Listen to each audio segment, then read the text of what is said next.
At yo, what's up guys? For today's video vlog natin ay ang ating day 4 ng repaint ng Alpha.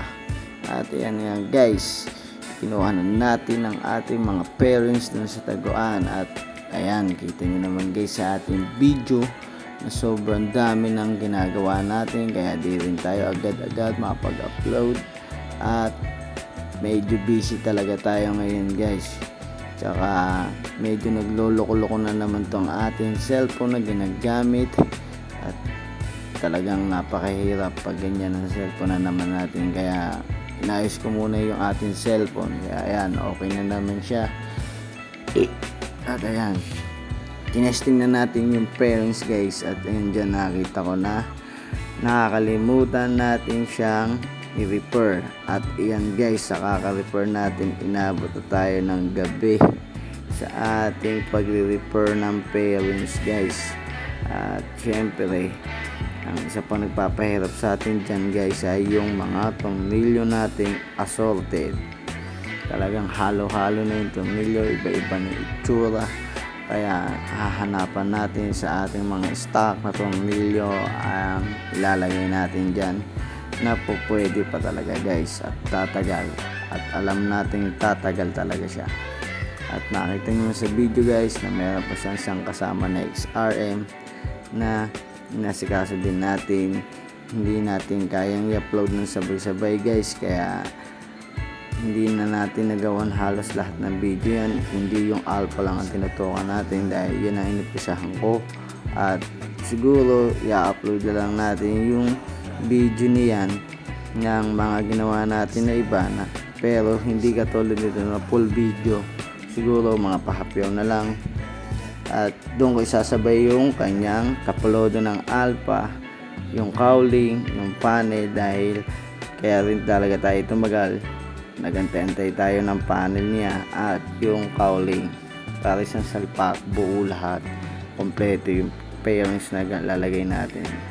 Siyempre, hindi naman ganun kadali humanap ng aftermarket niyan, kaya medyo tumagal rin talaga tayo. At ayan nga guys, inayos na natin, ginabi na tayo. Kaya natin papahirap sa atin yung tornilyo guys, hinahanapan natin na po pwede. At sa sobrang katagalan ng pairings niya guys, siyempre yung mga tornilyohan niya minsan ay basag na or sira na, kaya kailangan na talagang i-repair natin para napakapit natin ng ayos sa chassis ng motor ang ating pairings na nilipaint guys. At yan, nakita nyo yung kanyang batalya guys, yan, nilipaint din natin yung batalya niya. Ayan, ganyan ang itsura niya. Pero yan yung pairings na palikpik na yan guys, yung color white ay hindi natin nilipaint dahil yun ang gusto niya. At pati yung sa cover niya sa harapan, hindi natin ni-repeat din guys kasi halos bago pa naman yung kulay niya. Kaya na guys, ginawa natin ng paranaan para natin makabit siya ng ayos. Yan ang isa sa may hiraw sa ating mga nagdi-DIY guys. At yan nga guys, nakita nyo yung damit ko ay sira na pala. At yun ang i-repair natin guys. Nakita nyo naman, yan o, wala siyang taplodo, pero ni-repaint natin yung taplodo na yan. Hindi ko lang talaga na videohan guys dahil medyo gabi-gabi na talaga, medyo nagmamadali na tayo guys. Pero pagsasama natin yan, try natin sama doon sa XRM na yun, yung katabi niya, at yung iba, yung dalawa pang ginawa natin. Bali tatlo lahat yan ni-repaint natin guys. At yung Alpha lang ang may full video.